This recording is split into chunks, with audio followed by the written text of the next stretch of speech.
Good day, I'm John Fitzgerald Manahan. Now let's talk about budget execution. So first, I just want to clarify that the budget execution is the third phase of budget cycle process. Without further ado, let's proceed to our topic. So what is budget execution? Budget execution is the process by which the financial resources made available to an agency are directed and controlled toward achieving the purposes and objects for which budgets were approved. This is where the people's money is actually spent. As soon as the GAA or General Appropriation Act is enacted, the government can implement its priority programs and projects. First, in budget execution, there is a guidelines in releasing the budget. It is a phase that begins with DBMs, or Department of Budget and Management issuance of guidelines on the release and utilization of funds. Then after releasing of guidelines for releasing of budget, there will be a BEDS or the budget execution documents. Agencies are required to submit their BEDS at the start of budget execution. These documents outline agency plans and performance targets. These BEDS include the physical and financial plan, monthly cash program, estimate of monthly income, and list of obligations that are not yet due and demandable.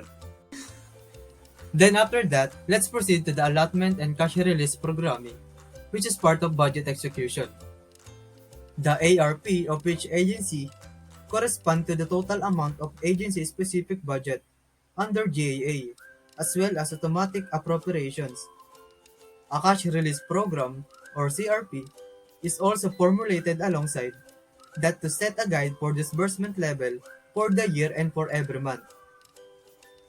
This is to ensure that releases fit to the approved fiscal program. The DBM prepares an allotment release program or ARP to set a limit for allotment issued to an agency and to the aggregate. In addition, allotments which is authorized an agency to enter into an obligation are either released by DBM to all agency comprehensively through the agency budget matrix or ABM and individually via special allotment release orders or SAROs. So in allotment release, there is an agency budget matrix or ABM. This document disaggregates all program appropriation for each agency into two main expenditure categories, not needing clearance and needing clearance.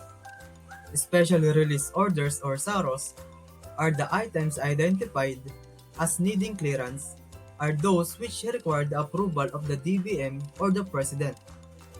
As the case may be, for instance, lump sum funds and confidential and intelligent funds. For such items, an agency needs to submit a special budget request to the DBM with supporting documents, and once approved, a SARO is issued. The ABM is the comprehensive allotment release documents for appropriation which do not need clearance, or those which have already been itemized and fleshed out in the GAA. Then after allotment release, next in the line is incurring obligations. In implementing programs, activities, and projects, agencies incur liabilities on behalf of the government. Obligations are liabilities legally incurred which the government will pay for.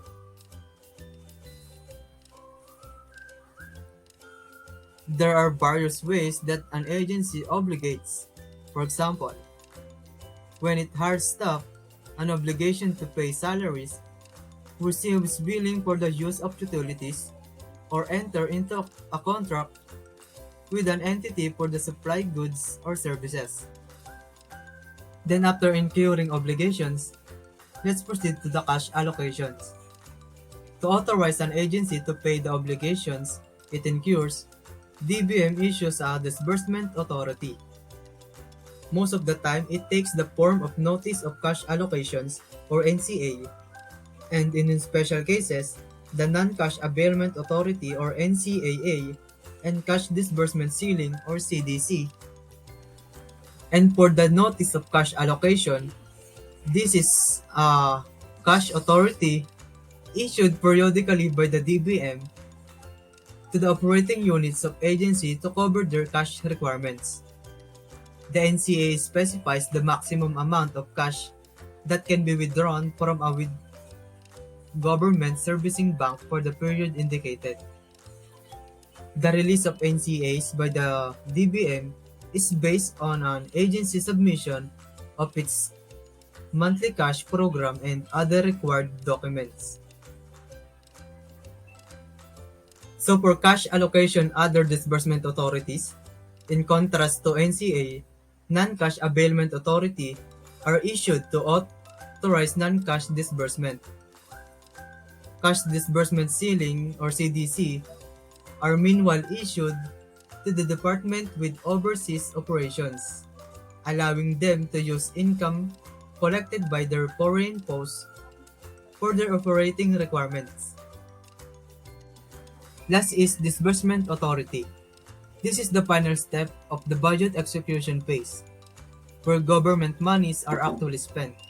The modified disbursement scheme is mostly used where disbursements of national government agency chargeable against the treasury are made through government servicing banks, such as the Land Bank of the Philippines. The budget process, of course, does not end when government agencies spend public funds. Each and every peso must be accounted for to ensure that is used properly, contributing to the achievement of socio-economic goals. And that's all in me. Let's proceed to the next reporters. Thank you.